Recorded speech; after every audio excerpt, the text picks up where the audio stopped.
Life is a war. And there are people out there and there are things out there that are trying to take you down. Things are going to go wrong. And when things go wrong, it's pretty easy just to say, you know what, I'm going to stand down or I'm going to give up. And you can do that. But I think no. I think keep fighting. And you keep fighting and you keep fighting and you keep fighting no matter what. And you never quit. You can write everything down if you want to. Be brave enough to write every one of your goals down. But I'm going to tell you something. Life's going to hit you in your mouth, and you got to do me a huge favor. Your why has to be greater than that knockdown. When you get into a tight spot and everything goes against you until it seems that you cannot hold on for a minute longer, never give up then, for that is just the place and time that the tide will turn. There are times when your energy feels so depleted that you want to give up, that it looks just totally impossible. And I can tell you from my own personal experience, don't give up then. That's when you've got to fall forward, when life is kicking dirt in your face. Don't give up then. That's when most people turn back. As long as you're alive, there is hope. You're still alive. You're still here. It's never too late, and it's never too dark, and we can always turn things around. There's going to be bad days, there's going to be dark days, but you got to embrace it, because that pain is what makes you stronger. Pain is the high cost of growth. If you want to grow up, you want to be mature, there is no way to do it without pain. You can't grow up on easy street. And the very thing that discourages you is the very thing that develops you. No one's coming to save you. No one's coming to save you. The only person that's going to make a drastic change in your life, whether that's physically, mentally, emotionally, spiritually, the only person that is going to dig you out of your hole is who? You. You have to do it for you. You've got to become courageous to stand up within yourself, to face it and step forward. Those days that you don't want to do anything, where you're too tired, too sore, you just don't feel like it, those days, those are the days that count. When you have those feelings, it's even more important to step up and get some. If you've got something to do, don't put it off till tomorrow. Don't do that. Don't voluntarily do anything tomorrow that you should be getting done today. Get it done today. Don't wait. Attack it, destroy it, and move on. Stop waiting for something to move you and move yourself. You're your biggest problem. Everything is external that moves you. Now I want you to start moving yourself internally. I want you to be able to push your buttons and not let anything else push your buttons. You gotta move you every single day. If you get to a point in your day and you down and out, if you get to a point in your day and you exhausted, you get to a point in your day and you're not feeling it, you can stop right there and change the mood. Nobody control your mood. You control your mood. You control your feelings. I don't care how small it is. I don't care how minuscule the movement is, but make movement. Move forward and do that every single day, no matter what, including today. You aren't getting any closer to your 5-year plan or your 3-year plan or your 7-year plan or any plan that you've got unless you get up and start getting after it today. I woke up one day and stopped making excuses. I woke up one day and stopped playing the blame game. I woke up one day and looked at the man in the mirror and was like, yo, bro, what are you doing? Wake up. It's showtime. Let's go. Get up. Go to class. Get up. Do your homework. Work on your gift. It was given to you, but you got to own it. And the reason why some of you are not where you're supposed to be, you've given yourself an option. You've given yourself an out. You've given yourself an excuse, but you have what it takes to do it. And the problem with some of you in this room, you don't have no drive. You ain't got nothing pushing you. You have no reason. You better find one before you get out of here today. time for you to get your butt from down there. It's time for you to stop being comfortable at the bottom. Get your butt up and get to where you're supposed to be. You are a royal priesthood. Get where you belong. Do what you're supposed to do. Live like you're supposed to live.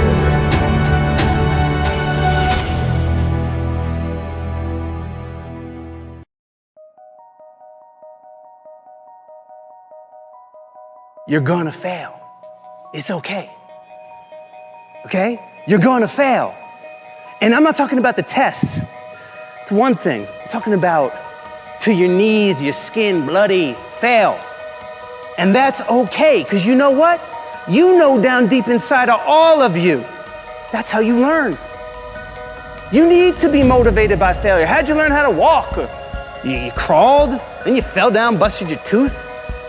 Got some blood in your mouth, you get up and you walk, right? Self-directed.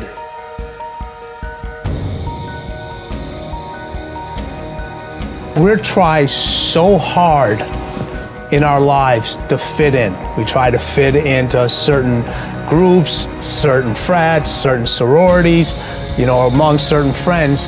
Yet the people we idolize most are the ones that stand out. But when you're prepared, there is no fear. There is no fear of failure, okay?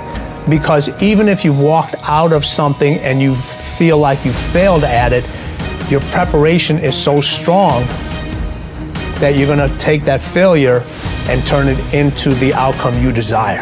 And most people stop at failure, okay? We've all failed at things.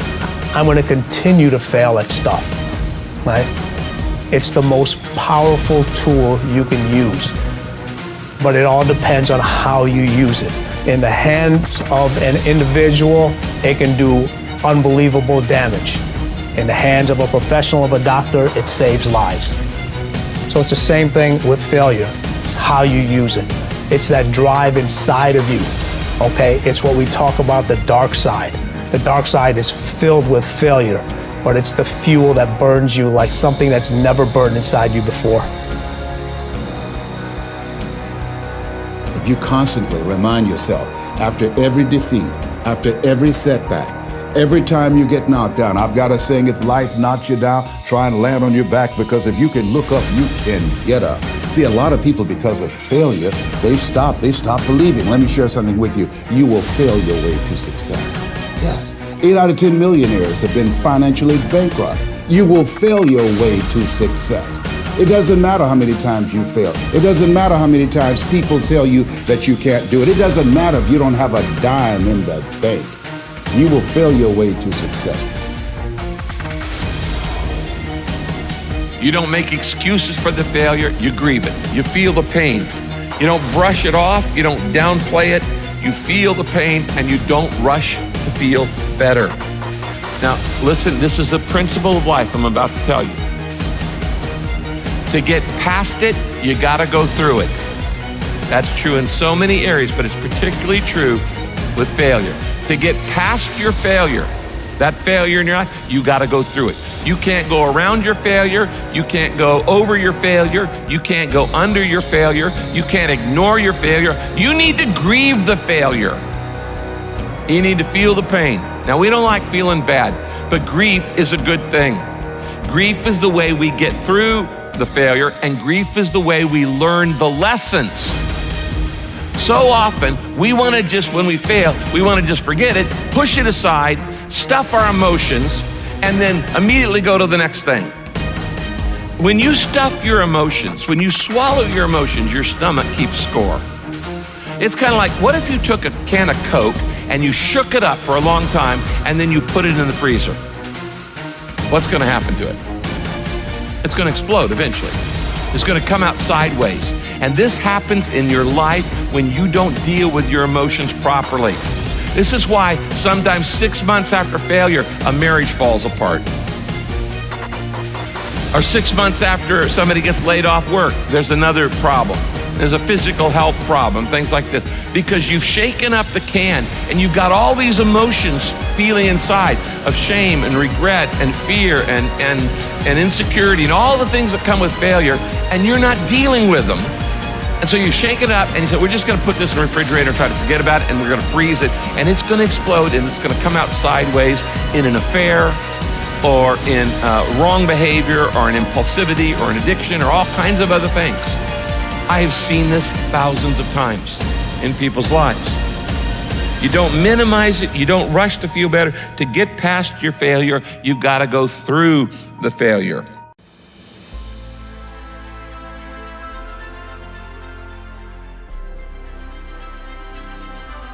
I don't know if there's a golden rule. I can tell you this, that I believe anything is possible, right? I live in the world of possibility. And I also believe that we can accomplish anything with our two hands and just putting in the work with our two hands. And also, you hear this often, but it's really, really true. You got to find something. If you love what you do and be passionate about what you do and find something that you can be passionate, like, it really helps. You know, it gives you that motivation when you wake up in the morning. So before a big movie comes out, before, back in the days when I was wrestling with WWE, a WrestleMania match, anything big that would happen, I would always take a moment and I'd just remind myself, all right, I was evicted when I was 14. We were kicked off the island. We couldn't live in Hawaii. Had no place to live. A lot of shit happened. Then when I moved to Nashville, I was arrested multiple times by the time I was 16 years old. Like, I remember that. If I were playing on this team, which my skills aren't, but before I lace up, before I get on the court, before I play in these big games, before I go to the Staples Center, where history is there, those are historic walls there at the Staples Center. I would remember that, and it allows me then to be present in the moment and understand, holy shit, the stuff I have around me right now, this is the shit that I dreamed of when I was a kid. I am here. What helps me is to keep the hard times in the front of my mind, because it allows me to go into these big moments that I've worked my ass off, and you guys have worked your ass off. It allows me to go into these big moments with a different perspective. I had a dream, and that dream was to play professional football. I fell in love with the game of football, played at University of Miami. My goal was to play in the NFL. Again, because we didn't have a lot of money, so I wanted to be the first one to buy my parents a house, buy myself a house. I never lived in a house until I was 29 years old. And the dream didn't come true. I didn't get drafted. I didn't get any offers, nothing. I had to work up in Canada at the Canadian Football League. When I was cut from there, my dad had to come pick me up. And I'll never forget, we were on I-75. He lived in Tampa, came to Miami, got in his pickup truck. We drove up I-75. And I'm 23 years old. I am forced to move back in with my parents, which I was, because you want to tackle the world and you have all these dreams. And none of it came true. And it was also hard because all my friends around me, those teammates, they were NFL stars and they became millionaires buying their parents a home. That's the thing. You want to buy your mom a home. Now everything, my production company and all marketing, everything is $7. Really, the two things I want to say are, you got to be the hardest workers in the room. And don't fuck the opportunity up. The truth is, I really didn't know what I was going to say, because you guys are at the top, right? You made it, like, you're here, right? So I thought what I'd do, instead of telling you what I think you should be doing, or how you could be better, or I thought, well, let me just speak from the heart, speak from my gut, and really not have anything prepared, but just tell you what's worked for me. And maybe some of the stuff that's worked for me might work for you now, currently, presently, as you guys have your goals and ambitions, NBA championship, MVPs in this room, things like that. But then further on down the line, as you guys continue to live your life. The first thing I would just want to say is this idea and this notion that you could be anything you want, and you can accomplish anything you want, right? We hear that. You've heard that from the time you were little boys. You hear that now. You're already incredibly accomplished. You can win an NBA championship, MVP of the league. You could become president. You could become governor. You could be in entertainment. You could do whatever you want to do. You guys know that. The thing that has worked for me is to remember the hard times. I really need to make a change in my career. I need to be me, and I want to have the kind of career that is a global career. And I said, I'm not quite too sure how we're going to do it, but I need you to buy into the vision with me, and I'm willing to put in the work with my own two hands. As I was telling my agency at that time in Hollywood, they all looked at me like I had 3 heads. They thought, okay, sure, kind of placating me. And then eventually I left them and then decided, you know what?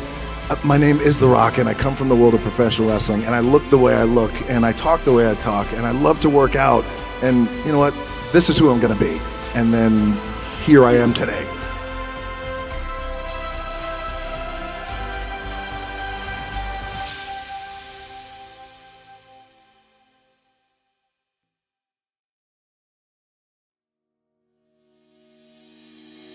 Pain is temporary. It may last for a minute, or an hour, or a day, or even a year. But eventually, it will subside, and something else will take its place. If I quit, however, it will last forever.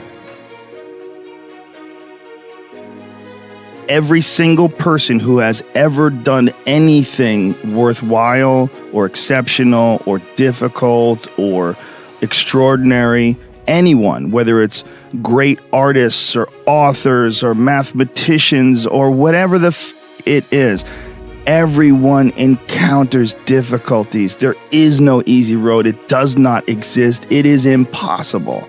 Everyone has issues. If you have time to pursue a hobby, if you have time to do anything in your life, you can better yourself. And here's one way you never better yourself.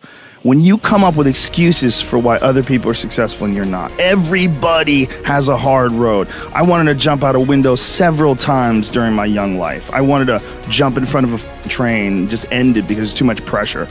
We all go through hard times. We all go through depression. We all go through doubt and moments in your life. That is what makes you a person. And those difficult moments are what build your character. The key is what we do in our times of pain. Pain will change us. Heartache, loss, disappointments, they don't leave us the same. When I lost my father, I didn't come out like I was before. I was changed. If you go through a divorce, a legal battle, a friend betrays you, eventually that will pass. You'll get through it, but you will be different. Now, how the pain changes you is up to you. You can come out bitter, or you can come out better. You can come out with a chip on your shoulder blaming God, or you can come out stronger with a greater confidence in God. You can come out defeated, giving up on your dreams, or you can come out with a new passion, a new fire, excited about the new opportunities in front of you. All of us experience pain. My challenge, don't just go through it, grow through it. That difficulty is an opportunity to get stronger, to develop character, to gain new confidence. Anybody can give up. Anybody can let it overwhelm you. But you know what that's doing? Wasting your pain. That pain is not there to stop you. It's there to prepare you, to increase you, to develop you. A life without pain is a life without challenge. And a life without challenge is a life without growth.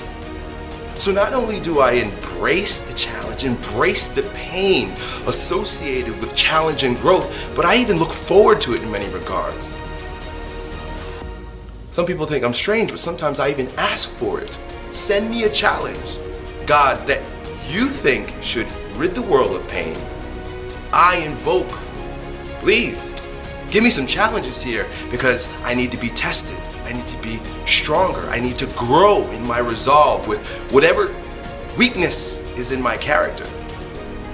Pain is a beautiful thing. Challenge is what life is about. A life without challenge, a life without pain is a life without growth. And where there is no growth, there is stale, stagnant energy. And that's where most people live. Because most people's lives are designed around treading a path that is void of challenge. The minute they recognize challenge or pain, they move the other way. This is a primal instinct and normal and natural, but a weak perspective. They're not challenged, they're not growing, they're bored and they're better off dead. Your aliveness is found in your pain. Embrace it, love it, and grow from it. Life has a funny way of closing doors in order to keep you moving in the right direction, all right? So often in our society and as people, we run from pain. We do everything we can to protect ourselves and to shield ourselves from feeling uncomfortable or that feeling of pain. And this is the reason why so many people abuse drugs, alcohol, casual sex. We do this to not feel the pain, but I'm saying stop running, stop trying to mask it, all right? When you feel pain, disappointment, it's okay. Don't try and cover it up. What you should do is actually embrace it. The pain is normal, it's natural, it's a part of the growth process. Learn from it. Once you do, you accept it, you embrace it, learn from it, put it in its place, you're going to be able to move forward stronger, faster, smarter. If you're not struggling and getting disappointed from time to time, this probably means that you're not really pushing your limits too far. All right? It's okay. Embrace it, don't get discouraged, and stay focused. When I started Microsoft, I didn't think of it as all that risky. I mean, I was so excited about what we were doing. It's true I could have gone bankrupt, but you know, I had a set of skills that were highly employable, and in fact, my parents were still willing to let me go back to Harvard and finish my education if I wanted to. The thing that was scary to me wasn't quitting and starting the company. It was when I started hiring my friends and they expected to be paid. And so then I got this incredibly conservative approach that I wanted to have enough money in the bank to pay a year's worth of payroll, even if we didn't get any payments coming in. If you're going to start a company, it takes so much energy that it better overcome your feeling of risk. I don't think that you necessarily, if you're going to start a company, should do it at the start of your career. I think there's a lot to be said for working for a company, learning how they do things. You know, if you're young, it's hard to go lease premises. They made that hard for me. You couldn't rent a car when you were under 25 at the time, so I was always taking taxis to go see customers. When people are first skeptical and they go, this kid doesn't know anything, then when you show them you've really got a good product and you know something, they actually tend to go overboard and they think, whoa, they know a lot. Let's really do an incredible amount with these people. So our youth, at least in this country, was a huge asset for us once we reached a certain threshold. It is hard. It's hard to hire older people because they'll be a little bit conservative about whether they should come and take the risk. And it took 3 or 4 years before we could go out into the normal sort of employment pool. But those problems that come with starting a firm, you better think of those as part of the pleasure, part of the challenge that is part of the excitement. If you want to have impact, usually delegation's important. Although, individual contributors in terms of inventing a drug or a new approach to things, that's phenomenal. So when Microsoft first got started, I wrote most of the code, and everybody else's code I read and kind of rewrote. I had sold way more software than we could write because everybody was so impressed, and I thought, well, I need to collect enough money to keep hiring all these people, but the demand was so high that we were actually falling behind. That's when I hired Steve, and Steve figured out how to control what promises I made to people, and B, how to hire lots of people and really good people and create organizations and teams. So I delegated to Steve that, and he was constantly saying to me, okay, we're going to hire programmers that you've never met, and I'd say no, we're not. And then he would show me numerically that the constraint wasn't going to work.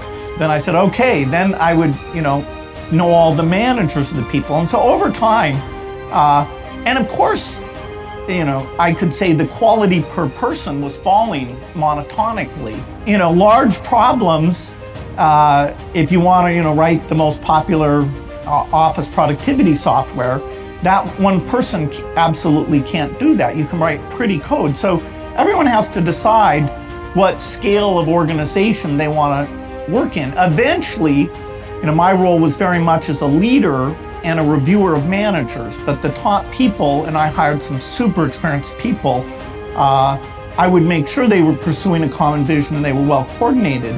But in terms of a lot of management stuff, they were way better than I was. Now I had to have the framework to know what mix of skills that we needed and when they were working well enough together. But a lot of, my value added was picking, say, to do graphics user interface or to do an integrated office type thing, or to go global and not use agents to have Microsoft be present all over the world. And so, yeah, picking what you're good at and how you find the other people to fill in those things, that's super important. And most founders aren't able to scale that up and kind of give up the hands-on things that they used to get a lot of pleasure and comfort from.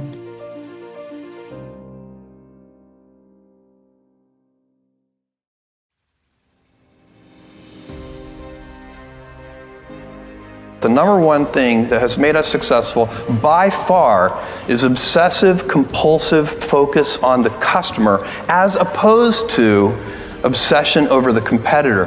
And I talk so often to other CEOs and some other CEOs and also founders and entrepreneurs, and I can tell that even though they're talking about customers, they're really focusing on competitors. And it is a huge advantage to any company if you can stay focused on your customer instead of your competitor. I believe in the power of wandering. All of my best decisions in business and in life have been made with heart, intuition, guts, not analysis. When you can make a decision with analysis, you should do so. But it turns out in life that your most important decisions are always made with instinct, intuition, taste, heart. Picked books because there were more items in the book category than any other category, and so you could build universal selection. There were 3 million in 1994 when I was pulling this idea together. The 3 million different books active and in print at any given time, and the largest physical bookstores only had about 150,000 different titles. And so I could see how you could make a bookstore online with universal selection.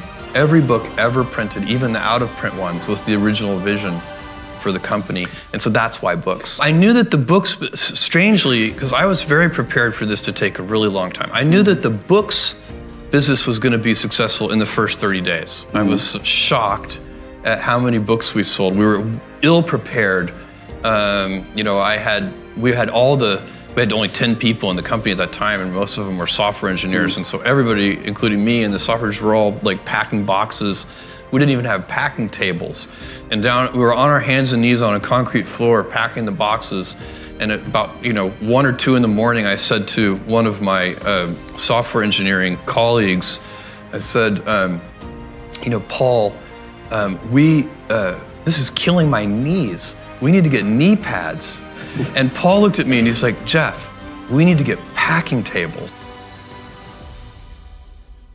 When I decided to do this, I first talked to my wife, who is sitting here in the audience, and she had married a relatively stable, goofy, but still relatively stable person working at a Wall Street firm. I worked at a quantitative hedge fund. And this was a hard decision, and I was looking for the right framework in which to make that kind of important decision. And the right framework I found is a regret minimization framework. And so that's just a nerdy way of saying that you want to project yourself to age 80, and then think back over your life. And if you're 80, you want to minimize the number of regrets you have throughout that period of time. I think this is something a lot of people do, maybe subconsciously. Very few people probably name it regret minimization framework because most people are healthier than that. But it was a very clear way for me to think about making that kind of life decision. And the way it helped was, I thought, okay, if I go do this thing and participate in this thing called the internet that I genuinely believe is going to be a big deal, and if I fail, am I going to regret having tried and failed? And I knew the answer to that was no. But I also knew that if I didn't try, that I would always regret that. I would always wonder, and it would haunt me until that mythical day, which I actually hope will come. Many kids and many grown-ups do figure out over time what their passions are. And sometimes we let I don't think it's that hard. I think what happens though sometimes is that we let our intellectual selves overrule those passions. And so that's what needs to be guarded against. I'm going to put the vast majority of my energy, attention, and dollars into building a great product or service, and put a smaller amount into shouting about it, marketing it. Because I know if I build a great product or service, my customers will tell each other. You have to mix in some patience with that.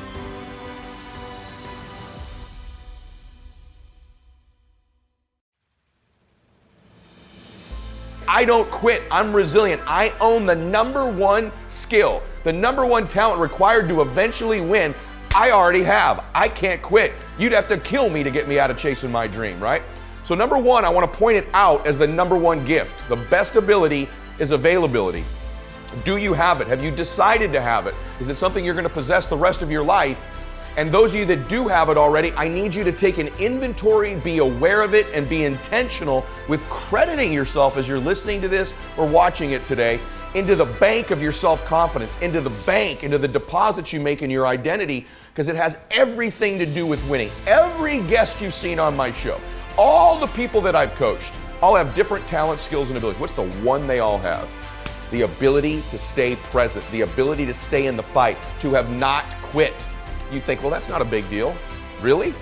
Because as I've been talking, millions of people made the decision to quit on their dream, just as I've been talking to you.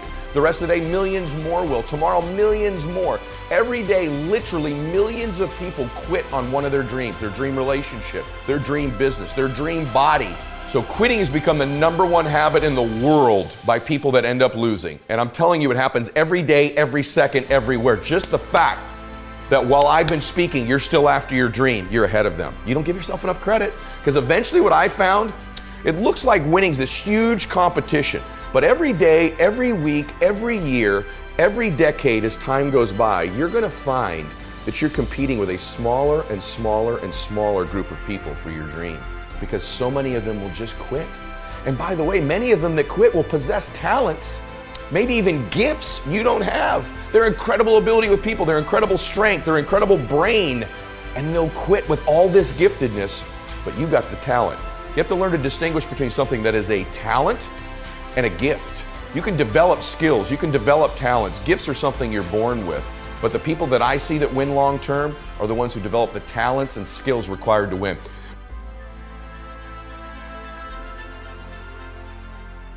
You know what I had? I had the ability to keep hitting the piñata in my life, to stick around long enough. And by the way, when you eventually win, it's not just you that gets all the candy, that gets all the victory, that gets all the money.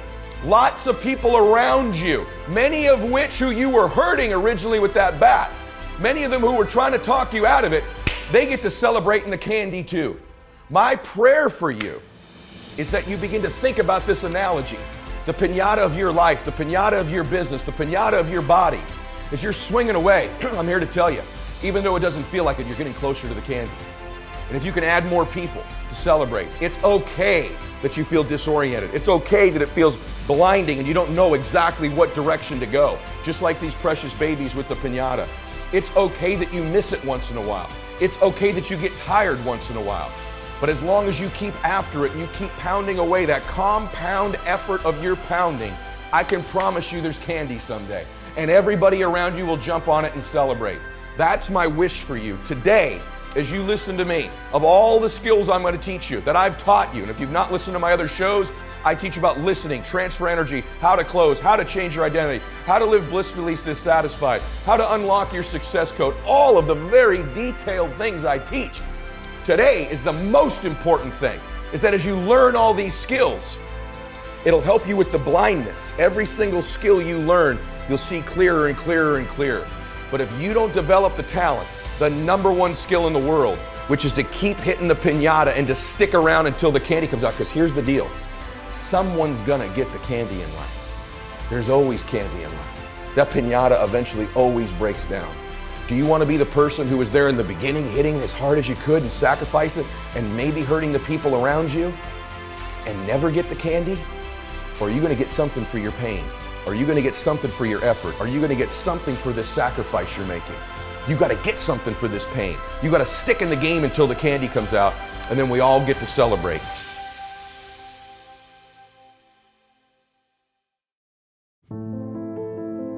The first thing I want to tell you about people who win, who max out, they are in a much bigger hurry than the people who are average. And I'm not kidding you when I say this. They're in a bigger hurry to get to their destination, to get to their outcome. Their pace is faster. They walk faster, they talk faster, and their expectation when they're going to arrive at their destination is sooner. This may seem like a very small, subtle thing, but I want you to evaluate how big of a hurry are you in? Because there's something to be said about how close you think you are to a goal and how fast you will run to get to the finish line. Let me give you an example of that. If you and I started out right now and we had a 26-mile marathon to run, right? In our minds, it was 26 miles. We were gonna race each other. We would pace ourselves at a certain speed in order to maintain that speed because of the duration of the run. So if it was a marathon, we'd jog, wouldn't we, pretty slowly. You certainly wouldn't sprint 26 miles. And so because the destination, because the finish line is so far away, our pace or our hurry is limited based on how far away we think we are or when we'll arrive there. But if you and I were to run a 100-yard dash, would the pace be the same? Because the finish line is so much closer, we'd run full speed from the minute we took off, wouldn't we? Because of the proximity of how close the finish line is. The people that win in life don't necessarily have more vision than you. See, it's not a lack of vision always that means that you are going to lose. It's a lack of a type of vision, which is depth perception. You think you're further away from the outcome, and so you pace yourself like it, and you jog all the time throughout your life. The people that win may have a bigger vision, but they have accurate depth perception. They understand how close their goals are, how close their outcome is, and they're constantly in a sprint to get there throughout their day. That means consequently, they get started earlier and they finish later. They get up earlier. Throughout the day, they're in a bigger hurry to get to the places they need to be because the finish line in their mind is so much closer. I cannot emphasize this enough to you, is just the pace and the way time shrinks for elite performers compared to the average. I'm telling you, the average performer can say the same things, read the same books, have the same schedule, yet the person who is in a bigger hurry throughout the day ends up winning the day, winning the week, winning the month, winning the year, and winning the life. And so please evaluate your pace. You should be in a so much bigger hurry than everybody around you. You almost have people telling you to slow down a little bit. So that's number one, is you've got to be in a bigger hurry. The second thing is the way we begin our day. I'm going to tell you right now, either you're going to control your time or your time's going to control you. Either you are going to dictate the terms of your life or you're going to be somebody who reacts and responds throughout their life. This device right here can both speed up time in your life or it can slow it down. It's not always a speed tool. So one of the tips that I've covered before but not enough people implement that I promise you is a quality of max out performers that relates to their time is they control it. They do not react and respond. They dictate the terms of their life most of the time. And that means this: when you wake up in the morning, the greatest thing you could do for yourself is not touch or look at this device for 30 minutes to an hour after awakening. So that when you wake up, you take control of your time. You control the time. You control the beginning of the day. You get clear, you meditate, you pray, you stretch, you think, you go through a gratitude exercise. You control the first 30 minutes of your day. It sets a tone that I'm in charge of my time, not what enters this.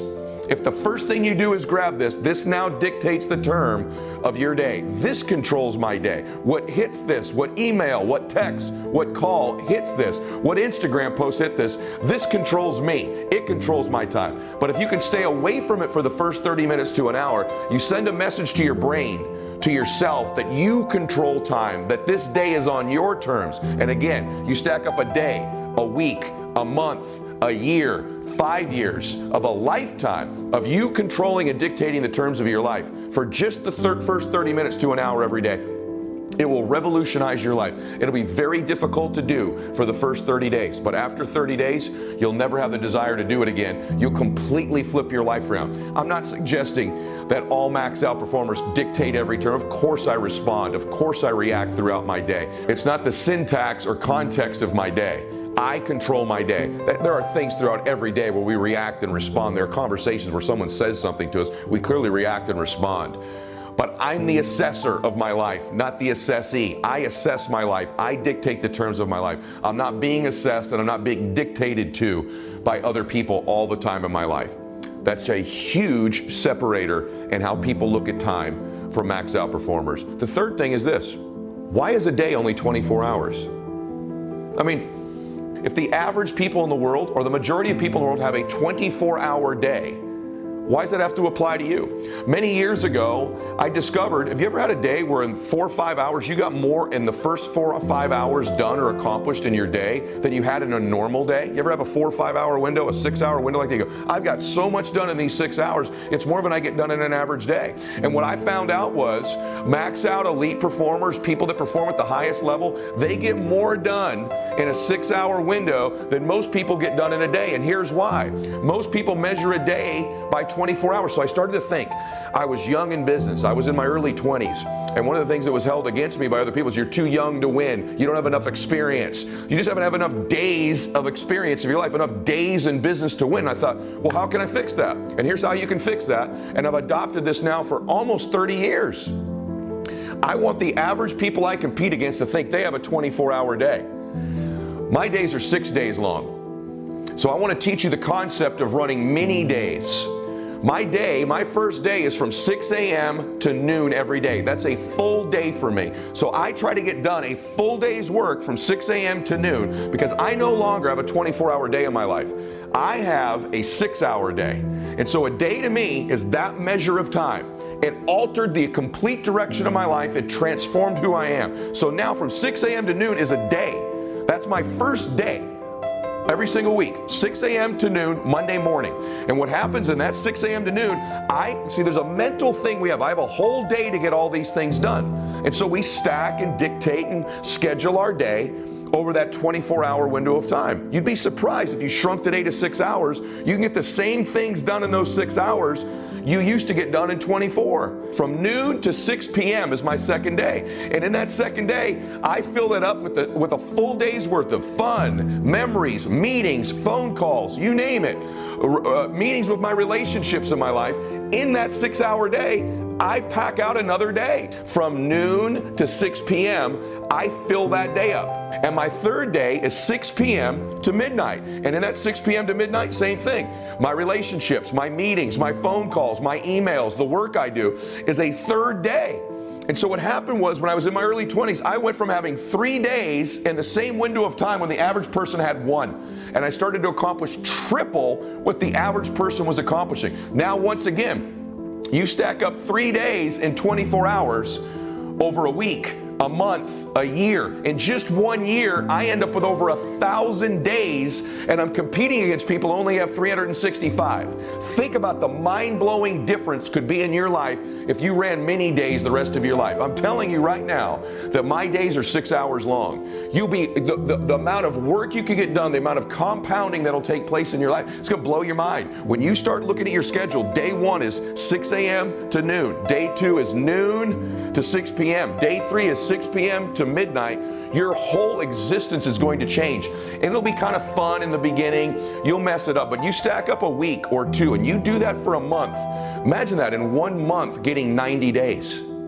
Think about what would happen in your life if in a month you had 90 days and the rest of the world, the average in your life, imagine that for a second. The rest of the world only had 30. And you stack that up over a year or 3 years. How different would your life be? And I'm telling you, I'm an example of how different your life would be. I'm an example of what that productivity and compounding in your life can look like. More fun, more memories, more meetings, more encounters, more relationships, more experiences, more money, more achievement, more joy, more bliss. I'm creating opportunities constantly. So what I do is I shrink the finish line. So there's sprints all the time. And so because I only have a 6-hour day, I'm gonna hurry throughout that day. I'm not jogging, I'm not walking, I'm in a big hurry. And you're gonna be amazed at the transformation of your life. I may never give you a bigger gift than the concept of 6-hour days.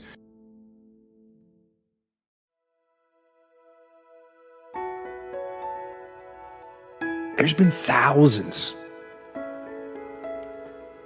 and hundreds of thousands and millions of warriors that have been in very stressful situations and faced evil and faced death much worse than the situation I'm in or you're in that we might consider stressful. And I even did this when I was overseas, when I was on deployment, when I was a combat leader. I was feeling stress. And you know what? We took casualties and it was awful and it was heartbreaking. And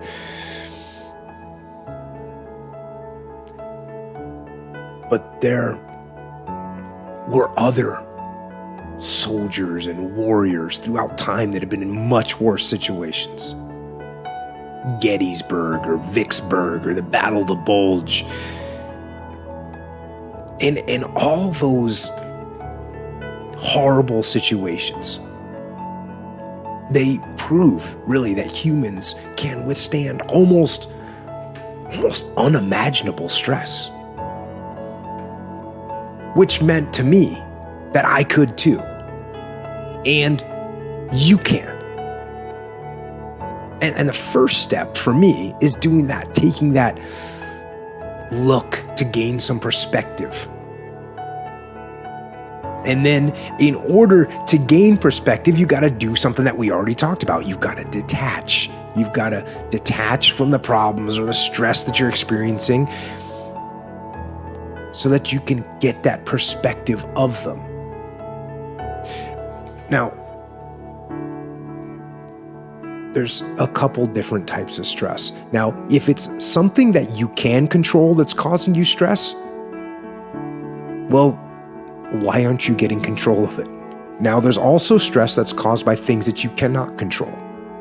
And if you remember talking earlier about artillery and how horrible that was, and what made it so horrible was that there's no control over it. So if you can't control something, and you can't get control of it, you have to at least embrace what you can. And I'm not saying you're going to embrace artillery shelling, but I'll tell you what, when it comes to things like artillery, or for us in Ramadi was IEDs, and we could do everything we could do to mitigate that risk, but eventually there's only so much you can do, and you cannot completely eliminate it. But you can't control it, so why are you going to worry about it? Why are you going to stress about it? If there's something that's completely beyond your control, you've got to detach from it and not let yourself get stressed about it. And on top of that, if it's something that you can't control, how can you look at it in a different light? How can you see it in a way that you could actually take advantage of it? How can you take that stress and make it into some kind of ally? You know, the chaos of combat is something that I couldn't control, but I had to embrace it so I could try and figure out how to take advantage of it. So when it comes to stress, don't fight it. Turn it on itself and use it. Use it. Use it to make yourself sharper and more alert. And use it to make yourself think more and learn more and get better. And use that stress as a catalyst to make yourself better.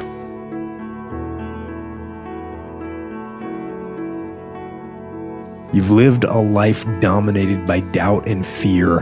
How do you step into bravery? Step. That's how you step into bravery. Step. Take the step. Step aggressively towards your fear. And that step towards your fear is the step into bravery.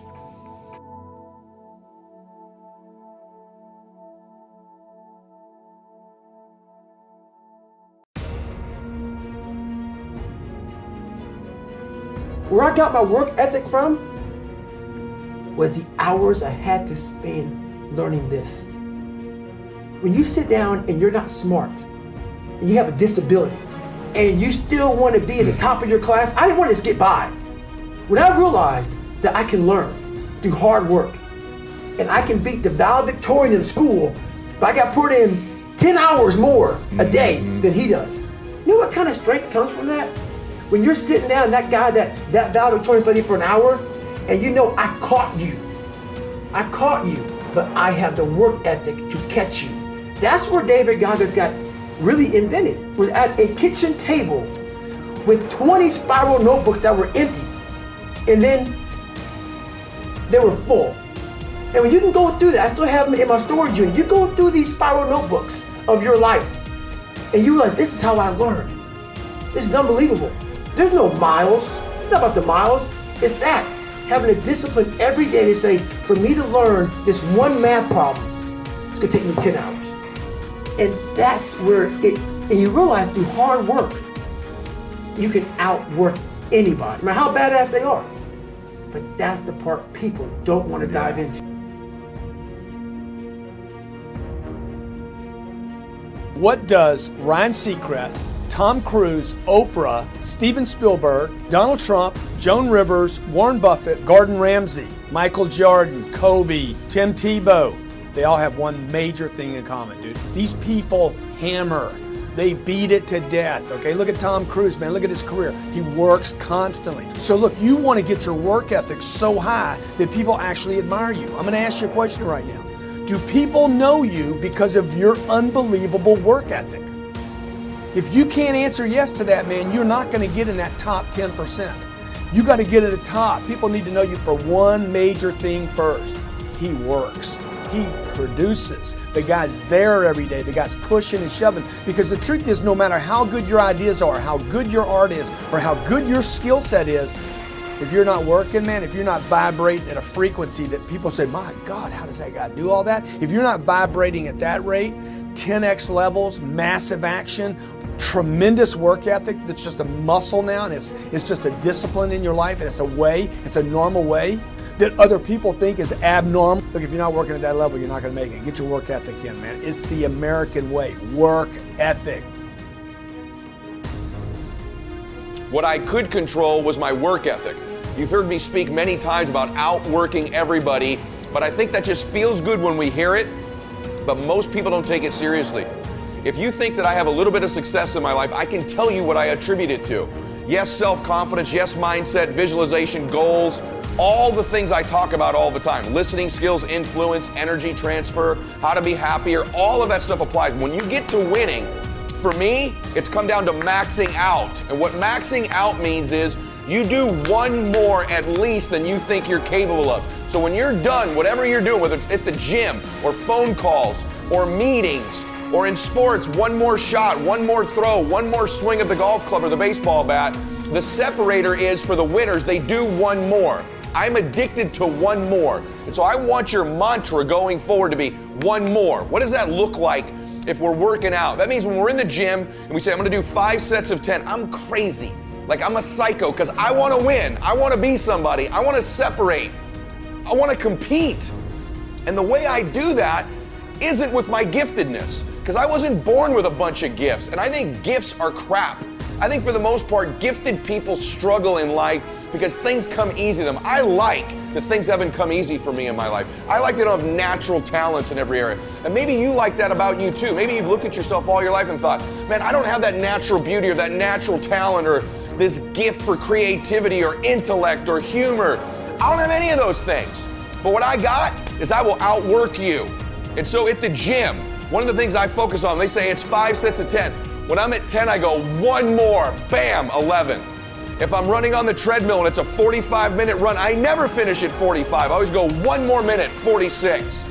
If I'm at the office and I'm supposed to make 25 phone calls that day, when I'm at the end of the day, I always do one more. If I've got meetings, I always do one more. My mantra for 3 decades in business has been one more.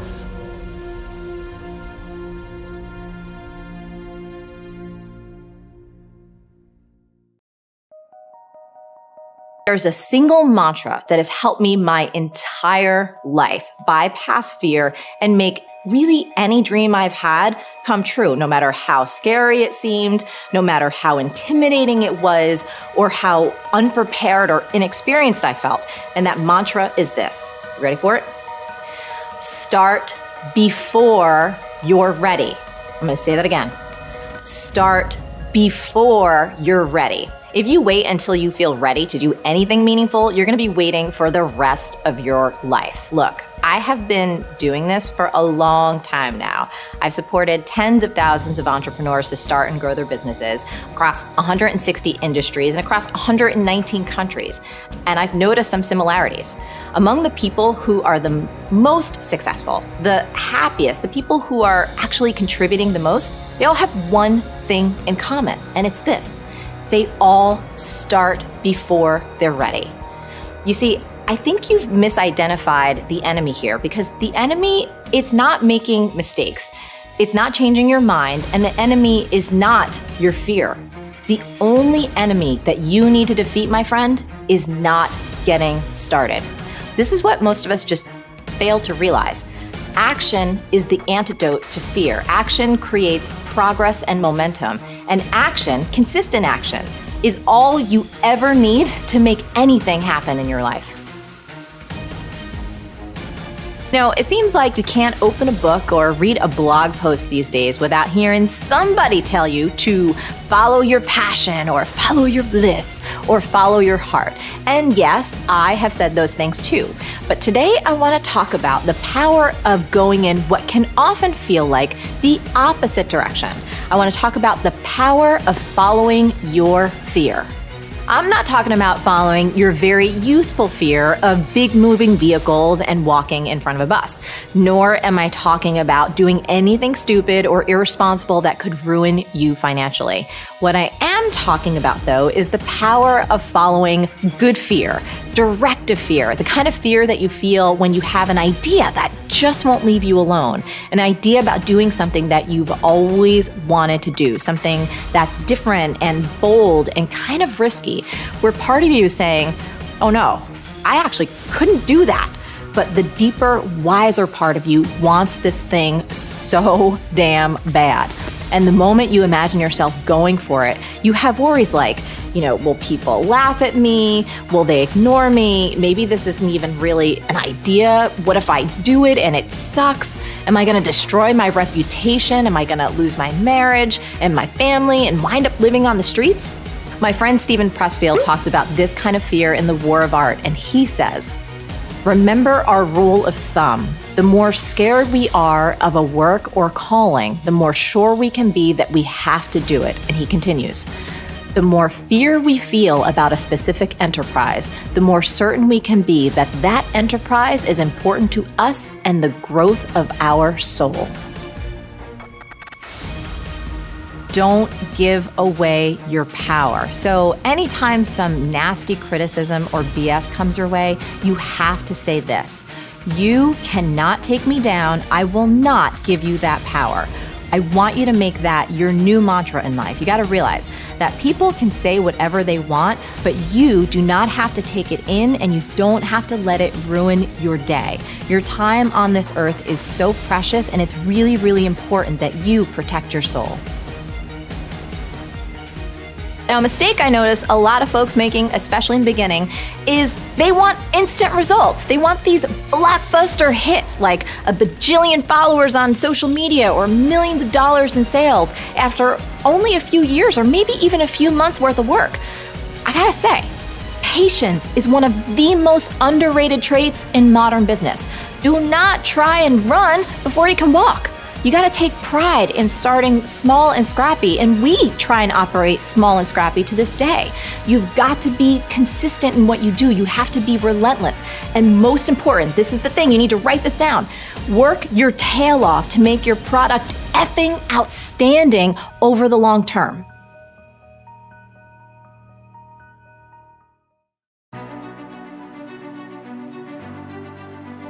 Here's what I discovered that happens to you in life, that you will go through things, and while you're going through them, you can't understand why it's happening to you. But after you go through it, you get back and you look at it and you say, oh, now I understand why I needed that lesson. But after I got through it, then I saw that that was preparing me for bigger and better things. That as you go through the challenges of life and you look at it and embrace whatever comes to you, don't run from it. Step toward it. Don't try and duck it like most people do. See, most people want it easy. See, easy come, easy what? Easy go. See, but when you go at what you're going to deal with and you deal with difficulties of it, when you handle those hard things close at hand, making those hard decisions right now that you don't want to make, learning those things that you don't like to do, but you know that in order for you to get where you want to go, this is one of the hoops that you have to flip through. And I'm saying to you, whatever you got to do, do it, because if you don't, life is going to whoop you until you surrender. So if it's hard, then do it hard. You're going to focus to develop your skills. A guy was the new owner of a baseball team that was in the basement of the league when he took it over. He went to the picture and he said, "What is your best throw?" He said, "Well, I got a good curveball and I've got a good fastball." And he went on talking about his different throws. He said, "But tell me this, what is your best throw?" He thought for a moment. He said, "I've got a good fastball." He said, "That's all I want you to work on. Nothing else. Just develop your fastball." The next year, they went to the World Series. Most people don't know where their fastball is. Most people go through life never discovering what their talents are. Most people never develop their talents. They have skills and abilities, but if you don't nurture them, if you don't develop them, they will never serve you. Your gifts can take you many places if you develop your gifts. Most of us don't like to do those things that come easy to us. I've always loved to talk to people. I decided, taking this advice, to develop my skills as a speaker. And my gift has developed and it's taken me many places. You have something that you brought to the universe. And that if you decide that my life deserves my developing this, what I do well, and becoming the best at it and mastering myself and seeing what I have within me, if you decide to drop your buckets where you are and develop your gifts, I grant you, you'll never ever be without. I grant you that your gifts will take you places that will literally amaze you. I grant you that if you begin to work to develop your gifts, you'll develop a strong sense of happiness. You'll get a larger vision of yourself, because part of beginning to get a larger vision of yourself, all of us need some area of our lives where we can have a feeling of competence. That people know when they think about this area, that's something you do. That you eat and sleep that. And that you do that. You do that. And people know it. So you've got to work on it. The ideal situation for a man or woman to die is to have family members praying with them as they cross over. He said, but imagine, if you will, being on your deathbed and standing around your bed, the ghost of the dreams, the ideas, the abilities, the talents given to you by life, and that you, for whatever reason, you never went after that dream. You never acted on those ideas. You never used those talents. You never used those gifts. And there they are standing around your bed looking at you with large angry eyes saying, we came to you and only you could have given us life. And now we must die with you forever. And the question is, if you died today, what dreams, what ideas, what talents, what books, what music, what leadership, what voice will die with you? The wealthiest place on the planet is the cemetery, because there you'll find greatness that we've never seen. There you'll find talent and genius and potential never actualized. Perhaps that's why Henry David Thoreau wrote the words, "Oh God, to reach the point of death, only to realize that you've never lived." Maybe that's why some unknown writer wrote the words, "What if you live your whole life only to discover that it was wrong? That it was wrong. That you were chosen to do something else and you didn't do it." And as you begin to challenge yourself, you'll discover some things about yourself that you don't know right now. The other thing is you begin to look at yourself, look at your dreams, and begin to experiment and stepping into your greatness. One of the things that's very important, whatever goals and dreams that you have, make your move before you're ready. If you want to become a risk taker, you want to raise the bar on yourself. Most people won't do that. See, most people engage in low life living, low risk living. Viscott said, if you're not willing to risk, you cannot grow.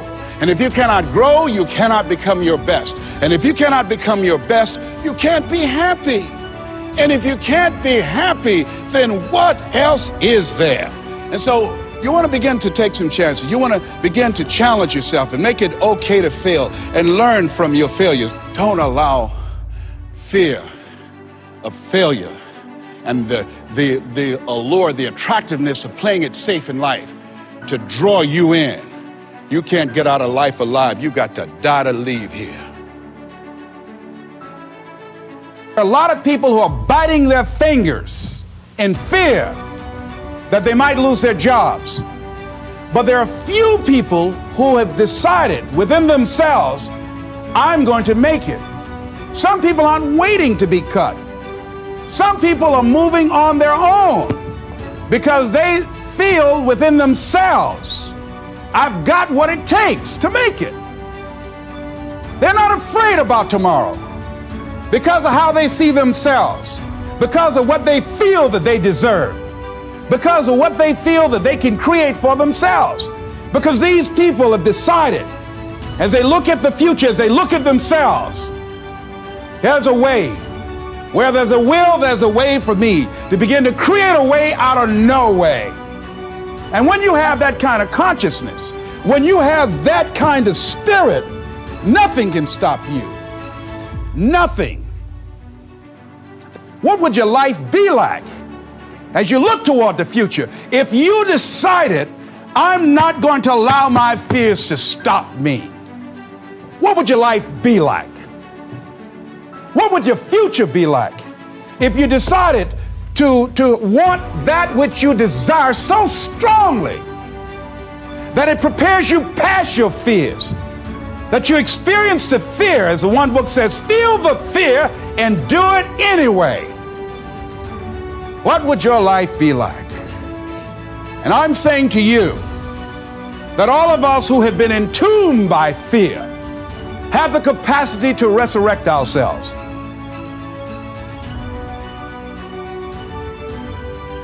Think of some major goal you want, or maybe it's one you're already working on and you have experienced a lot of setbacks, a lot of defeats. You've experienced a lot of disappointment. Maybe you've already given up. And maybe you just need a little fire, a little encouragement to get back in the game again. Here's what I want you to look at. There are winners, and there are losers, and there are people who have not discovered how to win. And all they need is some coaching. All they need is some help and assistance, just a little support. All they need is some insight or a different strategy, a plan of action to make some adjustments that will open up the key to a whole new future for them, that will give them access to the unlimited power that they have within themselves. That's all that they need. So what I want you to do is think about something you want for you, that's real for you, that's important for you, that will give your life some special meaning and power. And I don't even want you to say, I can do that. I don't want you to assume that. See, 5 years ago, when I started out in this area, I would not have been able to make the mental leap that I would be up to where I am right now. I don't want you to begin to just psych yourself out. No. I want you to be able to say something to yourself that will enable you to maintain a level of integrity with yourself. That when you say this, even when you face tremendous setbacks, it will be a benchmark to keep you in the game, to keep you moving forward and experimenting and readjusting your strategy and your plan of action, continuously looking for ways to win.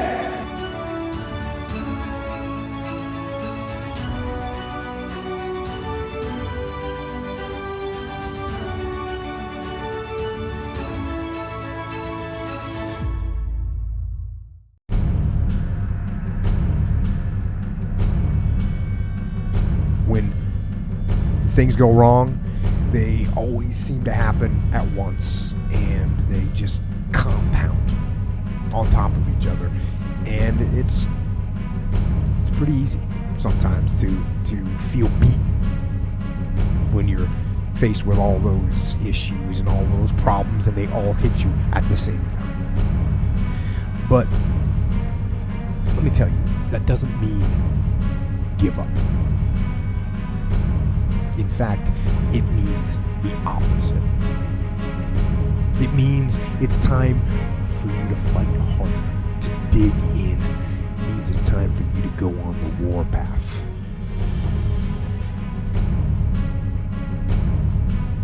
We have a factory, a nice governor in our brain, and it's a survival mechanism. It protects us from pain and suffering. The second we feel that shit, our mind says, oh no, this isn't fun. We should back off. We should sit down, find something more comfortable. And there's something about the mind. The mind has the tactical advantage over you at all times. At all times of your life, the mind has a tactical advantage over you. Why is that? It knows what you're afraid of. It knows your insecurities. It knows your deep, dark lies. And it starts to push you away from that shit. It pushes you in a direction that is comfortable. The mind controls everything. So what I realized was that when I was growing up and I was 300 pounds and I got all fat and I got all insecure, I realized that my mind kept taking me in this direction. When things got uncomfortable for me, when I was facing my insecurities, I was facing my fears, my mind said, oh no, we have a tactical advantage. We need to get you, separate you from this feeling over your life. It's all about feelings. We want the happy feeling. We don't want that feeling of this sucks. Why am I here? And you don't have any, so you can't answer those questions, so you leave. I started realizing that if in that moment you can answer those fucked up questions and you are now in charge of your brain versus your brain ruling you, that's where all that stuff comes from. So the 40% rule is all of that. You get to 40%, your brain says, we're done. Let's roll, man. This is starting to get painful. This is uncomfortable. So you sit down. You have to figure out ways, and everybody's different. That's how the book kind of talks about, like we all have these things about, 5 steps to this and 4 steps to this. It's a lot more than that. That's all bullshit.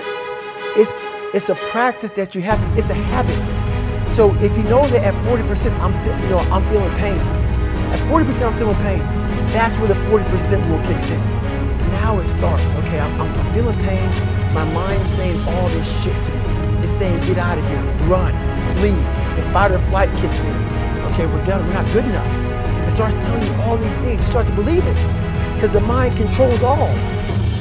This is the time where you have to gain control back of your mind. It's okay, let me see if I can go 45%. And once you start giving yourself more and more hope and start realizing, okay, the mind starts to be, okay, what are you doing?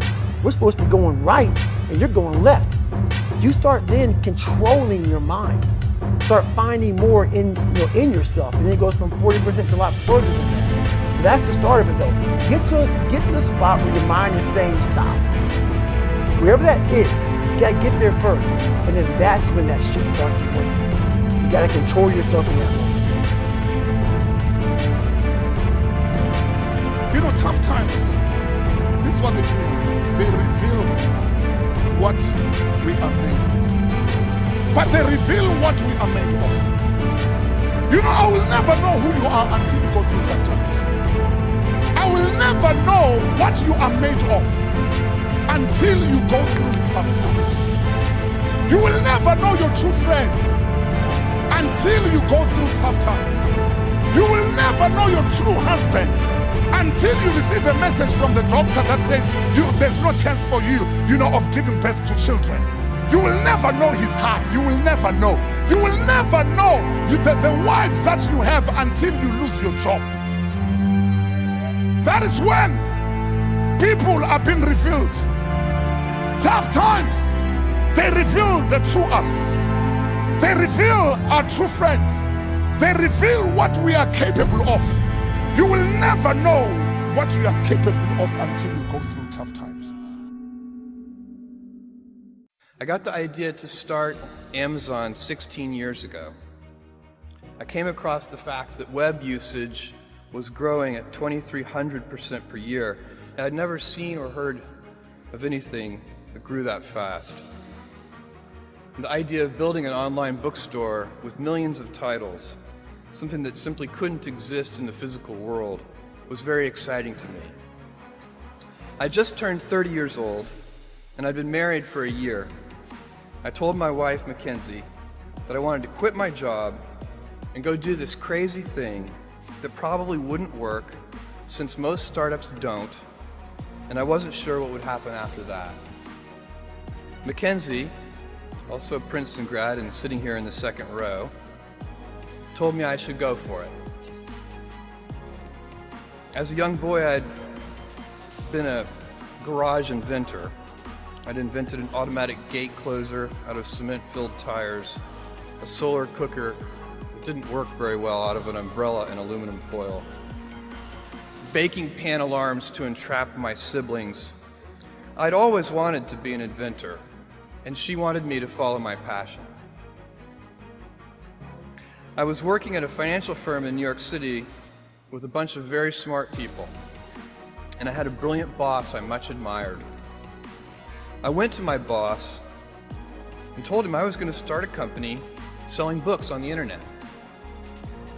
He took me on a long walk in Central Park, listened carefully to me, and finally said, "That sounds like a really good idea, but it would be an even better idea for someone who didn't already have a good job."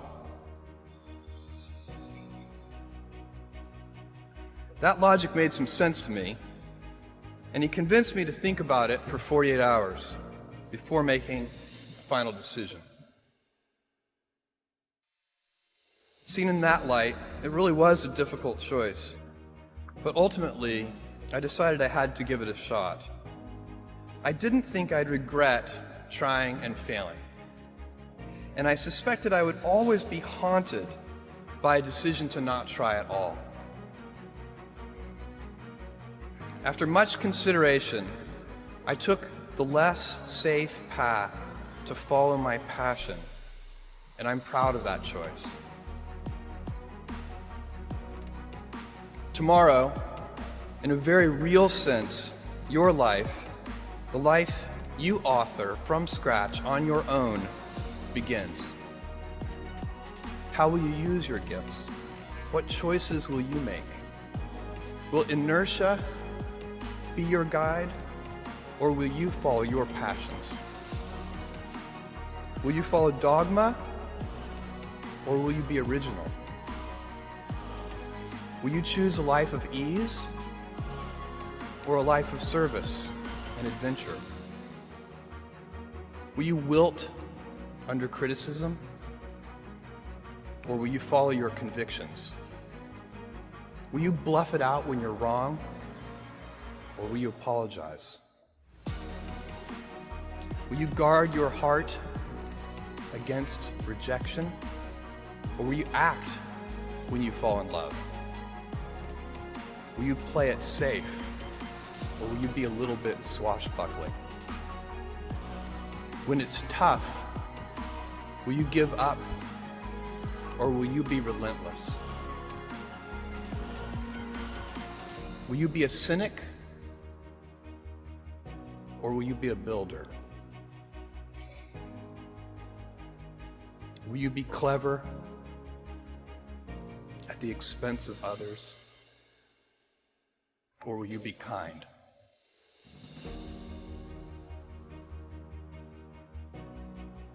I will hazard a prediction. When you are 80 years old, and in a quiet moment of reflection, narrating for only yourself the most personal version of your life story. The telling that will be most compact and meaningful will be the series of choices you have made. In the end, we are our choices. Build yourself a great story. Thank you and good luck.